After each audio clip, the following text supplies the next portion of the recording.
jam hiramon bandiraɓe sehlaɓe heɗotoɓe radio Jowol Sare hande ko talata hawri ko gol lewru octobre hitande ujunnaji ɗiɗi no gasane habruji moon aɗen ɗemgal tituruji men ɓuuri mawnude guidɗoɗen toon to États-Unis ɗum noon ko ɓuuri hewde habruji États-Unis hande ko débat mo baɗɗo seeɗa hande hakkude kanko biyeteɗo gouverneur Tim Walz e kanko biyeteɗo sénateur J.D. Vance ɗum noon ko kamɓe mbaɗata débat hande débat o kadi ma en gartu hen janggo hawnaki par ce que nde gasata hande tawa jengui habruji men international ko ɓuuri hen hewde hande koko fate en misilaji kewɗi ɓe nelli toon to Israël hande ɗum noon e wiide mabɓe kadi ko yoɓtade sibabul Israël non seulement waɗi ko sakkiti ko en hono kanko biyeteɗo Hassan Nasrallah kono noon kadi naasini leydi makko waɗi hono gardinoɗo Hamas no biyeteɗo Ismail Haniyeh ɗum woni ko ɓuuri hewde habruji meɗen kono noon ma en ɓeydi hen habruji goɗɗi international ma en gartu détuji joni e oɗo journal ɗiɗo titre uji so tawi Allah jaaɓi.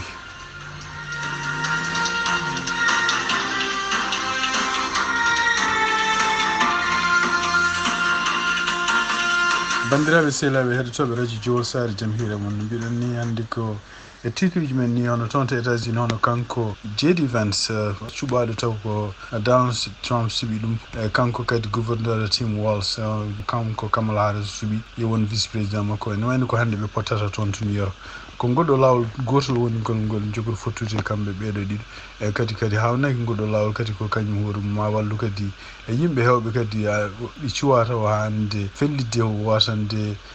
Kamala Harris walla watande kanko Donald Trump holto payi donc ko sikka tan wonde ko hawnaki kanko Tim Walz hewani wadde ɗiɗo débat ji hawnaki ma J.D. Vance ardemo hen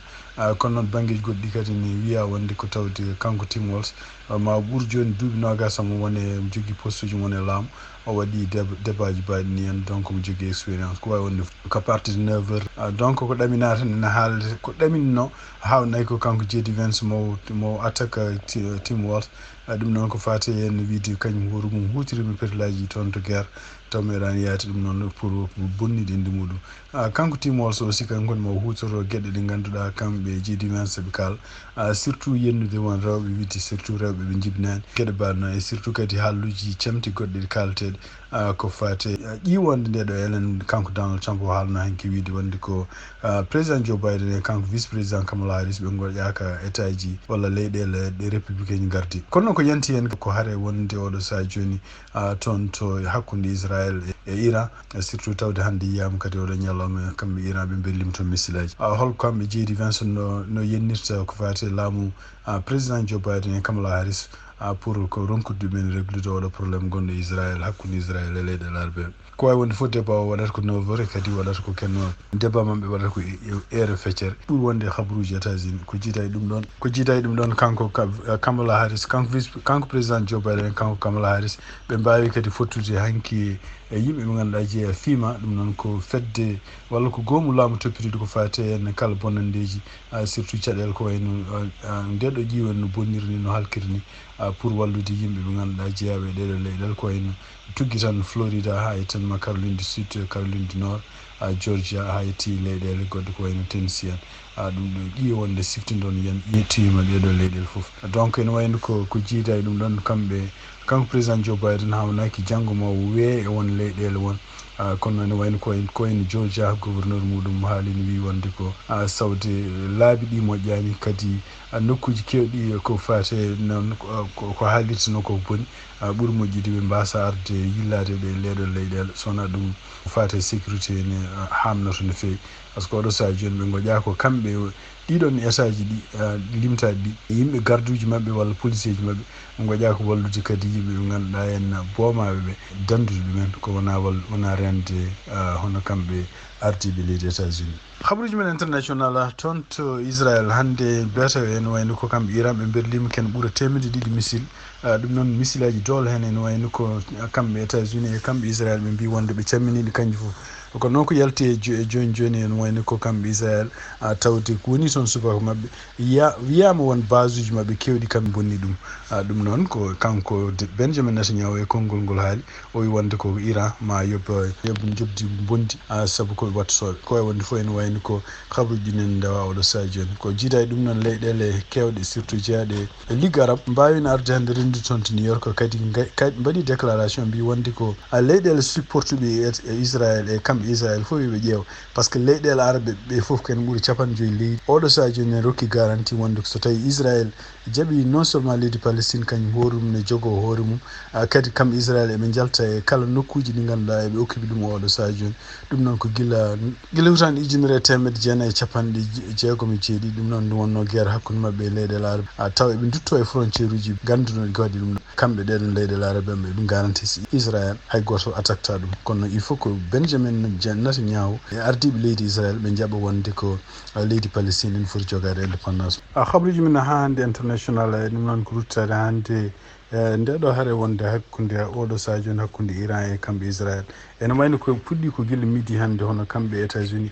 intelligence mabɓe ɓe kalino ɓe mbi ɗum noon kadi midi wonde ko ene wayno ko ɓe jii e nder satellite aji wonde ko kamɓe iranien ji goni koye fewnitade warlade missile aji ɗon toon to Israel ɗum noon ne wayno ko ɗum ko caggal muɗum kene wonani he heure caggal muɗum wani missile aji ɗi tugnade ko lima kamɓe Israel ne ɓe mbi ko wonde ko ne wona 1jeetati missile mbarlama kono ne wayno kadi wonde yimɓe ɓe heewɓe surtout ko wayno intelligence Jordanie siftini ɗon tan missile aji ɗi henno to gummoto Iran to ene woɗɗi ha ɓurti rewata kadi koye weeyoji dow ko wayno Jordanie ene wayno ko Jordanie kañum en mbi wonde ko missile aji ballaji ɗi ɓuuri temedde ɗiɗi missile ɗum ɗo fof noon ene wayno ko caggal muɗum hono kanko président Iran o haali o wi wonde ɗiɗo missile aji fof ko seeɗa kadi e doole ɗeɓe jogui pour wawde warlade ɗum ɗo fof kadi e haaluji makko no haaliɗo ɓe mbi wonde ko o wi wonde ɗum ɗo fof ko pour kadi yobtade walla kanko hoore makko wattade sibabu Iran ari ha e leydi mabɓe wari koɗo mabɓe ɗum noon ko neɗɗo gardinoɗo Hamas biyeteɗo Ismail Haniyeh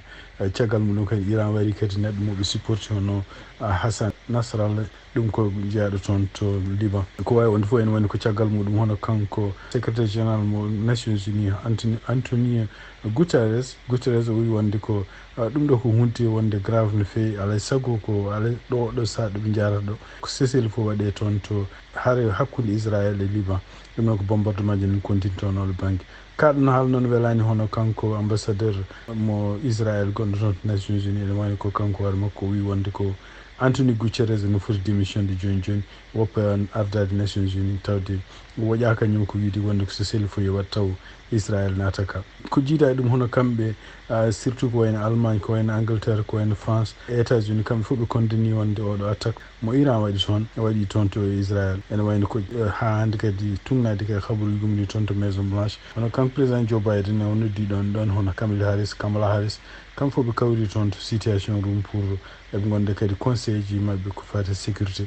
pour ƴewde hol gueɗe ɗe ɓe mbaɗata oɗo saha joni caggal kamɓe fof kadi nde ɓe pamni wonde ko hadde missile aji ɗi werlede hono kamɓe États-Unis e kamɓe Israel ko kamɓe mbaɗi coordination kamɓe liggodi kamɓe ballodiri pour dole missile aji ɗi ɓe jandina e wiide mabɓe donc ene wayno oɗo saha joni ɓe goni koye liggade kadi pour wiide holno ɓe ballata e Israel e kadi continue defandude ɗum par ce que Israel wi koko wattato e surtout kadi wawde rende hono américain ji wonɓe e oɗon région wonɓe Israel walla wonɓe nokkuji leyɗele arabe donc ene wayno tugnade hande habaruji gumri toon ko fati hande ɗeɗo caɗele on kamɓe cabinet mabɓe kamɓe Israel ɓe mbawi kamɓe kono mabɓe rendude to wiyete banque ɗum noon ko bureau ji nder leydi ɗum noon huldeɓe wonde ko oɗo saha joni Iran toɓɓi ko kamɓe surtout militaire uji ɓe mbawi rendude toon kadi pour wawde fewjude hol jaabol ɓe mbaɗata donc e tugnade hande habaruji kamɓe Israel ɓe mbi wonde ko hay goto mayani e ɗiɗo missile aji ballaɗi toon to Israel kono noon ɓe reconnaissance wonde kon base mabɓe mawɗo yanaɗo missile aji ɗi jeeni hen kadi won nokku ɗo missile aji ɗi jeeni ɗo ene wayno ko nokku mo ganduɗa kamɓe ɓe kewi rendude hollama noon télévision ngaji ene holla wonde ko dole Israel naɓe ene wayno corni ko less barrage uji ko less ko ganduɗa pommuji mawɗi taw missile aji mbawa nadde hen ɗum ɗo foof ene wayno koye missile aji ɗi berlata nde kadi waɗi pratiquement kene wona heure uji ɗiɗi hay goto auto ji yakane yaaha donc kamɓe fof ko sodunoɓe ɗum noon ko kulol mongol wonani kamɓe population Israel gonɗo toon e surtout kadi kamɓe ɓe koreji men ene nanga toon taw ko Hamas nanggui ɗumen kadi ko ɓerɗe mumen bonde sibabude ɗum ɗo kadi koko jogori ustude hawnaki chance yimɓe mabɓe nanggaɓe ɓe garta tigi wonde ko guerre gonɗo hakkude Israel e yimɓe taari ɗum ko jogorani wonde ko wawi wonde foof ene wayno ko kanko président Joe Biden e tugnade kadi haaluji gumri toon Maison Blanche ɓe goni ko wadde peeje foof bawɗe wonde pour hay sinno ko Israel jaabima taw kadi ɓeydata ko yañude guerre o ɗum noon andaka holko woni yañude guerre o tawde kamɓe koye mabɓe kamɓe États-Unis ko kamɓe koye maɓe jeeya kadi defandoɓe walla kamɓe koye maɓe jeeya kadi armement ji maɓe kutorte e tugnade habaruji gomiri to Téhéran ji kamɓe laamu Iran ene wayno oɗo saha joni ɓe mbi ko kala batuji gonɗi e diwan gueƴi mo ganduɗa ene woni sara mabɓe kamɓe Iran ɓe mbi ɗiɗon batuji fof yo gummo e ɗon par ce que ene wayno oɗo saha joni ɓe goni koye temps guerre ɗum noon ko rentinde tan surtout batuji commerçant walla batuji haysoko batuji guerre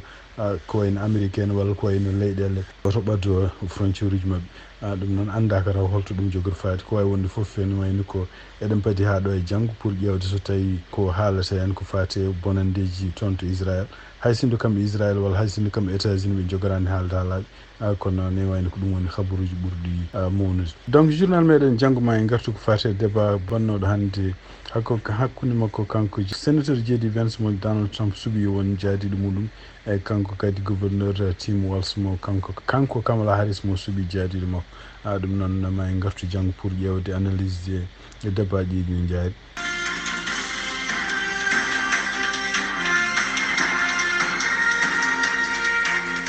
bandiraɓe sehlaɓe heɗotoɓe radio Diol Sar ko ɗi kabaruji jogon noon hannde oɗo jamma talata kawruɗo e 2 lewru octobre hitande 2024 yen mbaali jaam ha janggo kadi so Allah jaaɓi on jarama.